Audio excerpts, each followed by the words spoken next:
الحمد للہ رب العالمین والصلاة والسلام علی خیر خلقہ محمد وعلی آلہ وصحبہ اجمعین، اما بعد۔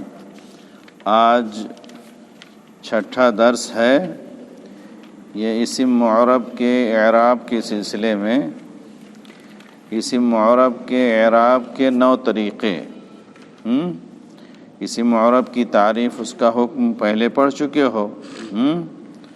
یہاں اعراب کے طریقے بتائے جا رہے ہیں۔ پہلا طریقہ یہ کہ رفع کی علامت ضمہ لفظی، نصب کی فتحہ لفظی اور جر کی کسرہ لفظی۔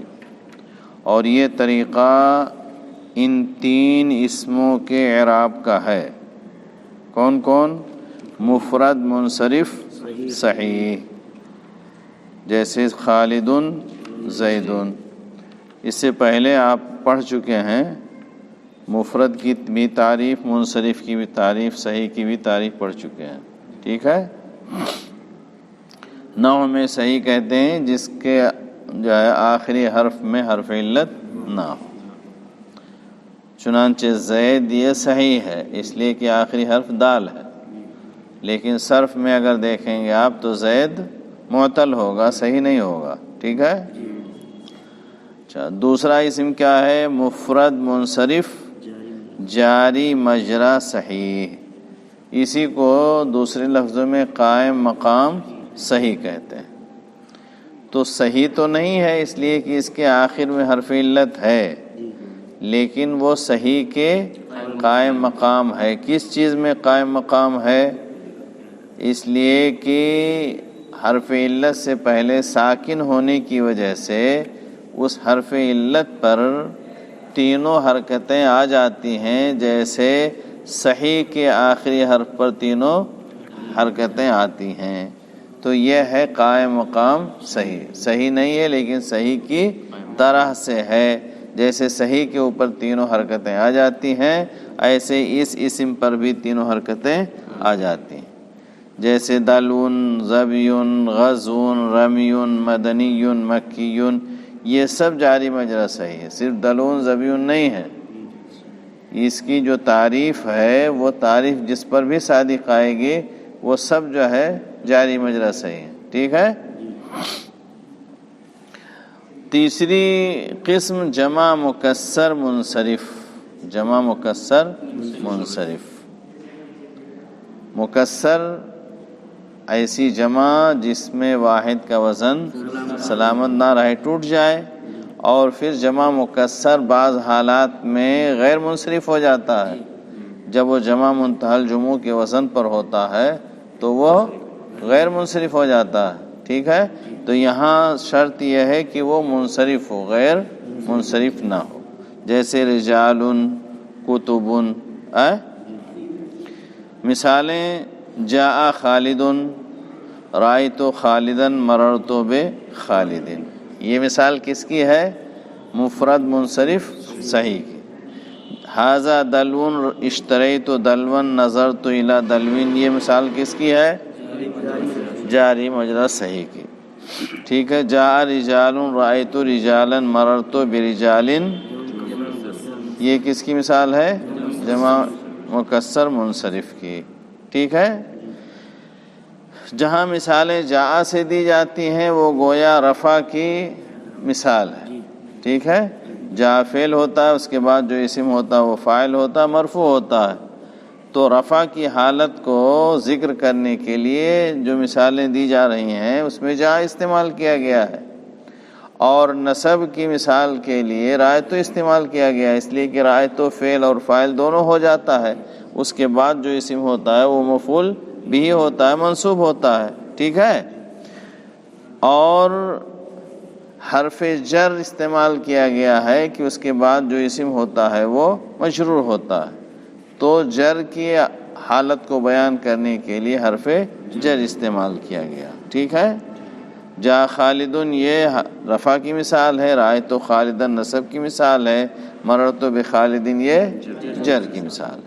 ایسے اور جو دونوں مثالیں، ھذا دلون یہ رفع کی ہے، یہ مبتدا خبر ہے، اور اشتریت دلون یہ جو ہے نصب کی مثال ہے، اشترا تو فعل فاعل، دلون مفعول بھی۔ نظر تو الا دلوین یہ جر کی مثال ہے، اس لیے کہ دلوین سے پہلے الا حرف جر ہے. اور جاء رجال رأیت رجالا مررت برجال، یہ جاء خالد کی طرح سے ہے مکمل طور پر. ٹھیک ہے، تو یہ سمجھ میں آیا. یہ اعراب اس اسم معرب کے اعراب کا پہلا طریقہ ہوا، اور اس میں 3 طرح کے اسم شامل ہوئے، اور رفع کی علامت ضمہ ہوئی، نصب کی علامت فتح ہوئی، اور جر کی علامت کسر. اس کے بعد دوسرا طریقہ یہ ہے کہ رفع کی علامت ضمہ لفظی، رفع کی علامت ضمہ لفظی، نصب کی علامت کسرہ لفظی، اور جر کی علامت کسرہ لفظی، یعنی نصب اور جر دونوں کی علامت کسرہ ہے. ٹھیک ہے، یہ طریقہ جمع مؤنث سالم کے اعراب کا ہے، اور جمع مؤنث سالم کا اعراب آپ پہلے پڑھ چکے ہیں. سمجھ میں بات آئی؟ مثال ہے ہن مسلمات رأیت مسلمات مررت بمسلمات. وہاں بتایا جا چکا ہے کہ اس جمع کو کچھ نحوی الجمع بالالف والتا کہتے ہیں، اس لیے کہ کبھی کبھی یہ جمع مذکر کی جمع لائی جاتی ہے، جیسے مرفوعات ہے، منصوبات ہے، مجرورات ہے. اسی طریقے سے کبھی کبھی اس کے واحد کے وزن میں تبدیلی ہو جاتی ہے، اس لیے اس کو جمع مؤنث سالم کے بجائے الجمع بالالف والتا کہتے ہیں. لیکن چونکہ اکثر حالات میں وہی ہوتا ہے، مؤنث کی وہ جمع ہوتی ہے اور اس کے واحد کے وزن میں تبدیلی نہیں ہوتی ہے، اس لیے اس کو جمع مؤنث سالم کہا گیا ہے، اکثر حالات کو دیکھتے ہوئے. ٹھیک ہے، تو مثال ہے ہن مسلمات. یہ رفع کی مثال اس لیے کہ ہن مبتدا ہے، مسلمات خبر مرفوع ہوتی ہے. رأیت مسلمات یہ نصب کی مثال ہے، اور مررت بمسلمات یہ جر کی مثال ہے. تو یہاں آپ نے دیکھا کہ پہلے طریقہ میں بھی رفع کی علامت ضمہ ہے، دوسرے میں بھی رفع کی علامت ضمہ ہے، لیکن نصب اور جر میں، نصب میں خاص طور پر تبدیلی آپ کو نظر آئی نا. پہلے میں تھا نصب کی علامت فتح ہے، اور اس میں ہے نصب کی علامت کسرہ. تو نصب کی 2 علامتیں ہو گئی ابھی انہی 2 طریقوں میں ہی، اور رفع کی ایک ہی ہے، جر کی بھی ایک ہی ہے. تیسرا طریقہ یہ کہ رفع کی علامت ضمہ لفظی، نصب کی علامت فتح لفظی، اور جر کی علامت فتح لفظی. اب یہاں جر کی علامت بدل گئی. پہلے 2 طریقے میں جر کی علامت کسرہ ہے، لیکن اس میں جر کی علامت فتح ہے. بات سمجھ میں آئی؟ یہ طریقہ غیر منصرف کے اعراب کا ہے، غیر منصرف کے اعراب کا ہے. اب غیر منصرف کس کو کہتے ہیں آپ اس کی تعریف پڑھ چکے ہیں، اور بقیہ اس کی مکمل تفصیل آگے بحث میں آئے گی کہ اسباب معنی صرف میں سے 2 سبب پائے جائے یا ایک سبب جو قائم مقام 2 سبب کے ہو اگر پایا جائے گا تو وہ اسم غیر منصرف ہوگا. ٹھیک ہے، اور غیر منصرف ہونے کا مطلب یہ ہے کہ اس پر تنوین نہیں آئے گی، اس پر کسرہ نہیں آئے گا. ٹھیک ہے، جیسے جاء احمد رأیت احمد مررت باحمد. تو یہ 3 طریقے ہوئے اسم معرب کے اعراب کے، اور ان تینوں طریقوں کو کا تعلق اعراب بالحرکت سے ہے. ان تینوں طریقوں کا تعلق اعراب بالحرکت سے. ٹھیک ہے، اور وہ بھی اعراب بالحرکت کی علامتیں جو ہیں وہ ظاہری ہیں، تقدیری نہیں ہیں. تو اعراب بالحرکت میں رفع کی علامت تینوں طریقوں میں آپ کو کیا ملا ہے؟ ضمہ ہے نا. لیکن نصب کی علامت پہلے طریقہ میں اور تیسرے طریقہ میں فتح ہے، لیکن دوسرے طریقہ میں کسرہ. تو معلوم یہ ہوا کہ نصب کی علامت حرکتوں میں سے 2 حرکتیں نصب کی علامت ہو گئی نا. کون کون؟ فتحہ اور کسرہ، ٹھیک ہے. ایسی ہی جر کی علامت، جر کی علامت پہلے طریقہ میں بھی کسرہ ہے، دوسرے میں بھی کسرہ ہے، لیکن تیسرے میں فتحہ. تو جر کی علامت حرکتوں میں سے جر کی علامت دو ہو گئی نا، کیا کیا؟ کسرہ اور فتحہ، کسرہ اور فتحہ. تو خلاصہ یہ ہوا کہ رفع کی علامت ایک ہوئی، ضمہ صرف. نصب کی علامت دو ہوئی، فتحہ ہے اور کسرہ ہے. اور جر کی علامت کتنی ہوئی؟ دو ہوئی، کسرہ اور فتحہ. بات سمجھ میں آئی؟ اس کے بعد چوتھا طریقہ یہ کہ رفع کی علامت واو، نصب کی علامت الف اور جر کی علامت یا ہو. یہ طریقہ اسماء ستہ، اسماء ستہ یعنی 6 اسموں کا ہوتا ہے. ابو کا، اخو کا، فو کا، ہمو کا، ہنو کا، ذو مالن کے ساتھ خاص ہے. ٹھیک ہے. جیسے جاء ابو کا، جاء ابو کا. تو اب جاء فعل ہے، ابو فاعل ہے، مرفوع ہے، رفع کی علامت واو. رأیت آبا کا، ابا رأیتو کا مفعول بھی ہے، منصوب ہے، نصب کی علامت الف ہے. مررت بے ابیکا میں، بے ابیکا میں ابی مجرور ہے، جر کی علامت یا ہے. اب اس کی تفصیل آگے بتائی جا رہی ہے. اعراب کے اس طریقہ کی 4 شرطیں ہیں. یعنی یہ طریقہ جو ہے رفع کی علامت واو ہو، نصب کی علامت الف ہو، جر کی علامت یا ہو، اسماء ستہ کا یہ اعراب کب ہوگا، اس کی کیا شرطیں ہیں؟ اس کی 4 شرطیں ہیں. ٹھیک ہے. پہلی شرط ہے اسماء ستہ مفرد ہوں. کیا ہوں؟ مفرد ہوں. تثنیہ و جمع کی صورت میں ان کا اعراب تثنیہ و جمع کا اعراب ہوگا. جیسے جاء ابوان ہے حالت رفع میں، رأیت ابوین، مررت بابوین حالت نصب و جر میں، جاء آباؤن، رأیت آبان. ٹھیک ہے. اچھا، دوسری شرط ہے کہ مکبرہ ہو. اسماء ستہ پہلی شرط ہے کہ وہ مفرد یعنی موحدہ ہو، واحد ہو، مفرد ہو، تثنیہ و جمع نہ ہو. دوسری شرط ہے کہ مکبرہ ہو، اس کی تصغیر نہ لائی گئی، یعنی ان کی تصغیر نہ لائی گئی ہو. ورنہ اعراب کی علامتیں حرکات ہوں گی. جیسے ھذا ابین، اب ان کی تصغیر ابین ہے، تو اگر مصغر لے آؤ بنا دو گے، اس کی تصغیر لے آؤ گے تو اس کا اعراب بالحرف نہیں ہوگا، اعراب بالحرکت ہو جائے گا. ھذا ابین، رأیت ابین، مررت بابین. تیسری شرط ہے کہ مضاف ہوں. تیسری شرط کیا ہے؟ مضاف ہوں. ورنہ عدم اضافت کی صورت میں علامتیں حرکات ہوں گی، علامتیں حرکات ہوں گی، حروف نہیں ہوں گی.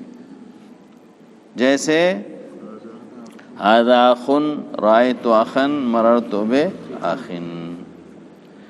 اور چوتھی شرط غیر یا متکلم کی طرف مضاف، یعنی یا متکلم کو چھوڑ کر کے کسی بھی اسم کی طرف مضاف ہو.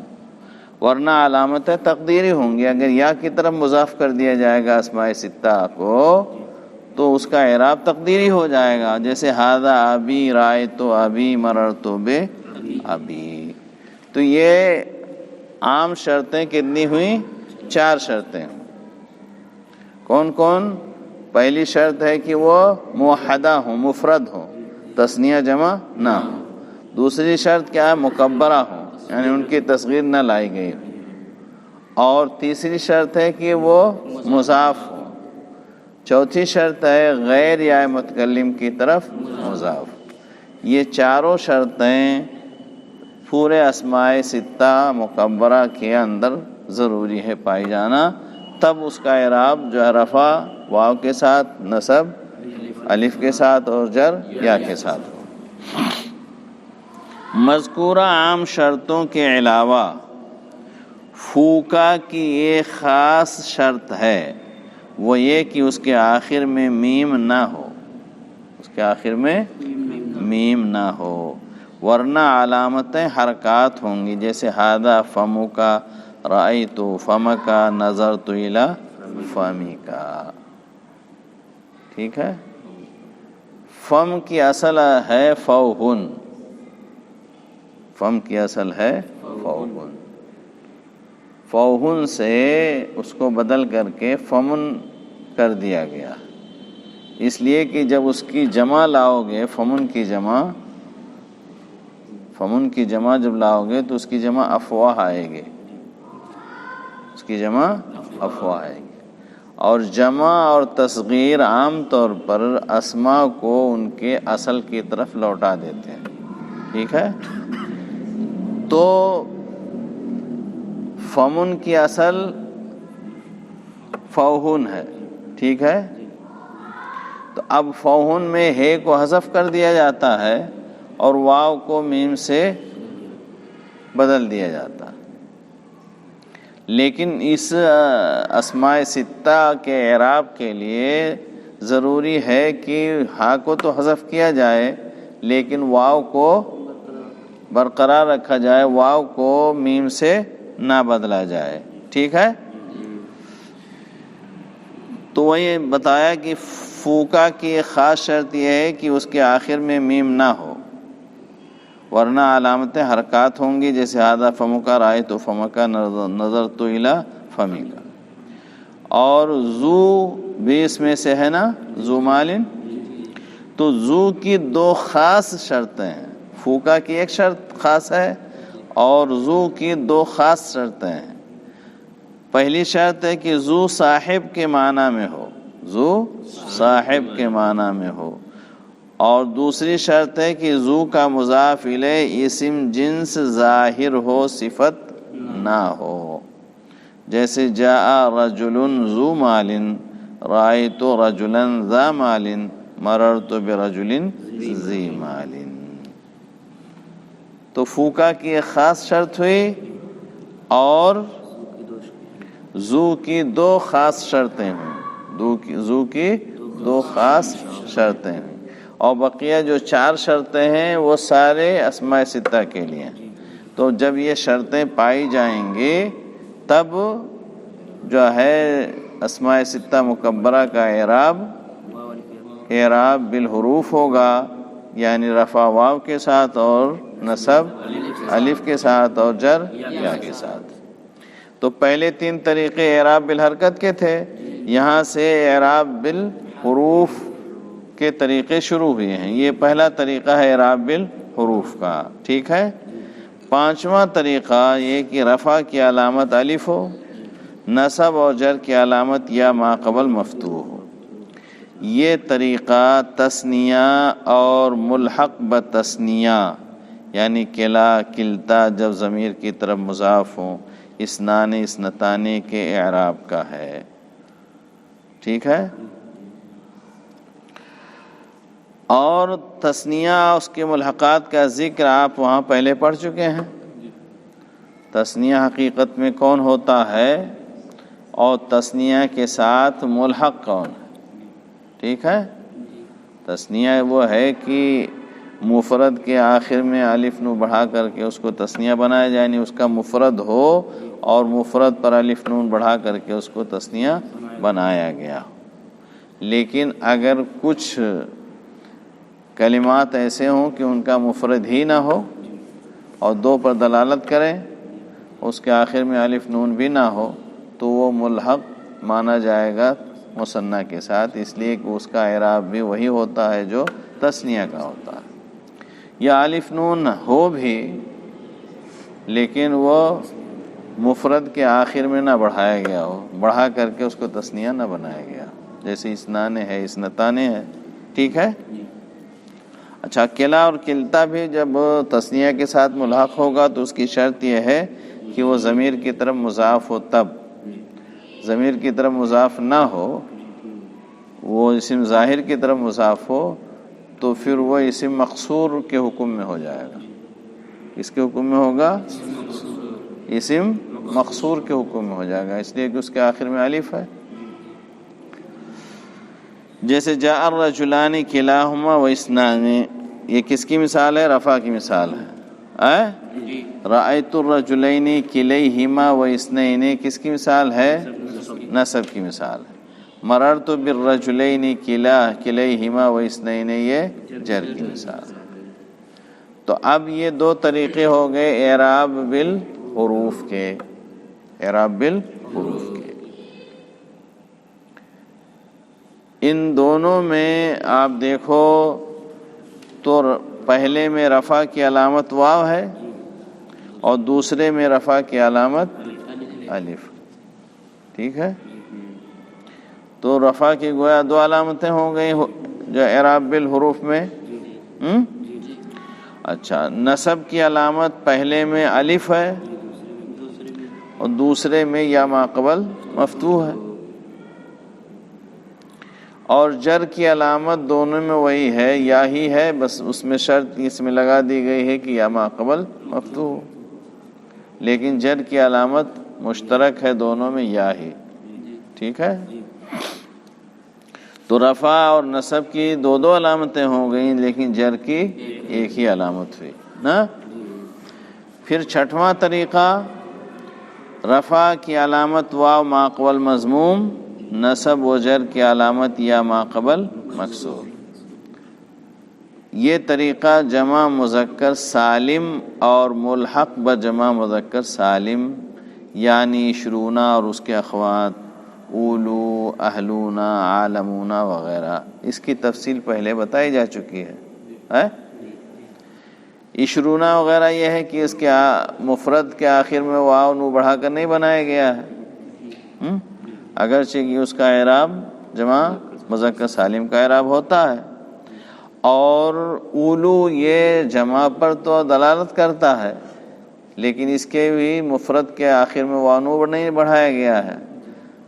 اہلون، عالمون میں اگرچہ واو نو بڑھایا گیا ہے لیکن یہ بھی حقیقت میں جمع مذکر سالم نہیں ہے، اس لیے کہ جمع مذکر سالم کی تعریف میں یا اس کی شرطوں میں آپ نے پڑھا ہے کہ یا تو وہ مذکر عاقل کی صفت ہو، مذکر عاقل کی صفت ہو، یا مذکر عاقل کا علم ہو، تب جو ہے اس کی جمع مذکر سالم ہوتی ہے. اور اہلن اور عالمن یہ نہ تو علم ہے اور نہ صفت ہے، اسم جنس ہے، اس لیے یہ حقیقت میں جمع مذکر سالم نہیں ہے، یہ جمع مذکر سالم کے ساتھ ملحق ہیں. اسی لیے بریکٹ میں یہ بتا دیا گیا عشرون، اس کے اخوات اولو، اہلون، عالمون وغیرہ یہ ملحق ہیں، یہ جمع مذکر سالم نہیں.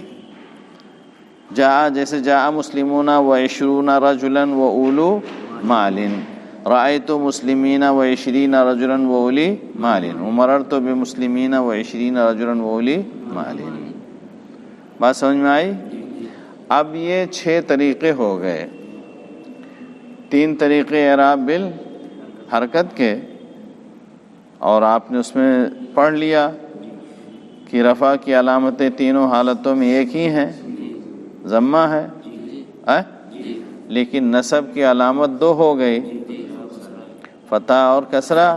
جر کی علامت 2 ہو گئی، کسرہ اور فتح. اس میں اعراب بالحروف میں رفع کی علامت 2 ہوئیں. پہلے طریقہ میں واو ہے اور آخری طریقہ میں واو ہے، لیکن تثنیہ میں رفع کی علامت الف ہے. تو واو اور الف 2 علامتیں ہو گئیں رفع کی، 2 علامتیں ہوئی رفع کی نا. اور نصب کی پہلے میں الف ہے اور دوسرے اور تیسرے میں یا ہے، تو نصب کی علامت بھی 2 ہو گئی کہ نہیں؟ اور جر کی علامت تینوں میں مشترک یا ہے، تو جیسے اعراب بالحروف میں ضمہ مشترک تھا، رفع کی تینوں طریقوں میں رفع کی علامت ضمہ تھی، ایسے اس میں تینوں طریقوں میں یا جو ہے جر کی علامت مشترک، ٹھیک ہے؟ تو اعراب بالحرکت میں ضمہ تینوں طریقوں میں ایک ہی ہے، مشترک ہے، اور اعراب بالحروف میں یا جو ہے مشترک تینوں طریقوں، ٹھیک ہے؟ اب اس کے بعد اگر ان 6 طریقوں کو اکٹھا ملا کر کے آپ دیکھو تو رفع کی علامت اس میں سے صرف ضمہ ہے اور اس میں 2 ہیں، واو اور الف، تو رفع کی علامت کتنی ہو گئی؟ 3 ہوئی، ضمہ واو الف۔ نصب کی علامت 2 اس میں بھی ہے 2 اس میں بھی ہے، فتحہ اور کسرہ اعراب بالحرکت میں اور اس میں الف اور یا، تو 4 ہو گئیں کہ نہیں؟ نصب کی علامت 4 ہوئی۔ جر کی علامت اعراب بالحرکت میں 2 ہیں، کسرہ اور فتحہ، لیکن اعراب بالحروف میں مشترک تینوں میں ایک ہی ہے اور وہ یا ہے، تو جر کی علامت 3۔ یہی علامت بعد میں تقدیری والے میں بھی آئیں گی، اس سے زیادہ مختلف نہیں ہوگا۔ تو اب معلوم ہونا چاہیے کہ رفع کی علامت 3 ہوئی، نصب کی علامت 4 ہوئی اور جر کی علامت 3 ہوئی، ٹھیک ہے؟ تو یہیں تک رہنے دو 6واں طریقہ۔ پھر 7واں طریقہ جو شروع ہوگا وہ اعراب بالحروف کا، اعراب تقدیری کا ہوگا۔ یہاں تک 6 طریقے جو تھے یہ اعراب لفظی کے تھے، اعراب کی علامت لفظوں میں ظاہر ہوتی تھی، اس کو پڑھا جاتا تھا، ہاں، چھپی ہوئی علامت نہیں ہوتی تھی۔ لیکن بعد کے جو 3 طریقے ہیں وہ اعراب تقدیری کے ہیں، یا تو ساری حالتوں میں اعراب کی علامت تقدیری ہوگی یا بعض حالتوں میں تقدیری ہوگی۔ السلام علیکم ورحمۃ اللہ وبرکاتہ۔